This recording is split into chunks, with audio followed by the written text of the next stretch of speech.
Hello, everyone. Who leads in the world?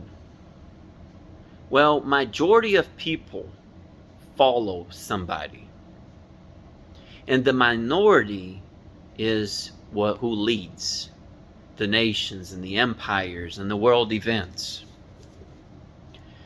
When we're using a cell phone, we're using a device designed by a minority of engineers, where the majority of the population uses those electronic devices. When we vote for a politician, for a president, for a mayor, we're voting for a minority, since most people just follow the rest.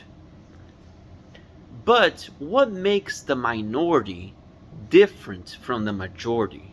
What makes the minority of leaders different from the majority of the people who are not leaders? Well, it's the people that think outside of the box and that makes evolution, makes the progress of the human race. And I tell you what, if you ask me who leads in the world today, I'll tell you the European civilization. Because the biggest thing, what makes Europe great, what makes the major revolutions in the human world, such as the Renaissance and the Enlightenment and the Industrial Revolution, it's very simple, and it actually began in Greece. It's democracy. It's the belief that we're all equal, that we're all equally capable, and that anybody from any background can serve positions, important positions in a society. Where in other parts of the world, you had people who had no chance of growing in a society. In Europe, starting with the Greek ideas and philosophy, everyone from the bottom could rise to the top in the same way that someone in the top can be lowered. But it's the belief that we're all equally capable, that we're all a human race. We're one race of human beings in this one globalized planet. It's what made Greece and later the European civilization stand out in the world. It's the Greek thought that we're all equal, that you, even though you are the president of a nation, there's something you can learn from a middle class young man, or there's always something you can learn from a lower class young woman. So it's the belief that we all have something important to share and that we have a voice in the society, which allowed European civilization to be what it is. It's the freedom of thought, freedom of speech, freedom of hierarchies. Like, it's the possibility that you have to be at the bottom and know that there is a chance you could be higher up. And it's also in providing education to all people, not to just a minority. So even in European and the Western civilization, we still have a minority that rules and a majority that follows. But compared to other ages in human civilization in the past, like in the Babylon or in other ancient civilizations, today we live in a more equal world.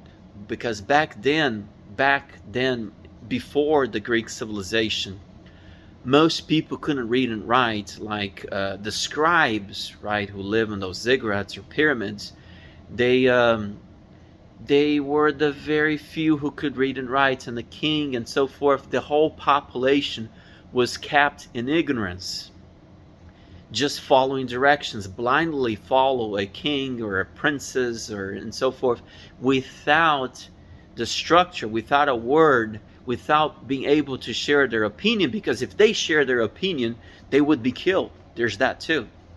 But Greeks brought a new taste, a new flavor to the human evolution and progress. And that's what led to the major advances in science and technology, the Renaissance, the Enlightenment, the Age of Discoveries with the Portuguese and Spanish exploring the oceans and finding the American continent, and later the English and the Dutch and the French who came in here to establish a civilization. So it all began in Greece with the feeling of democracy, with the ideology that we're all equal.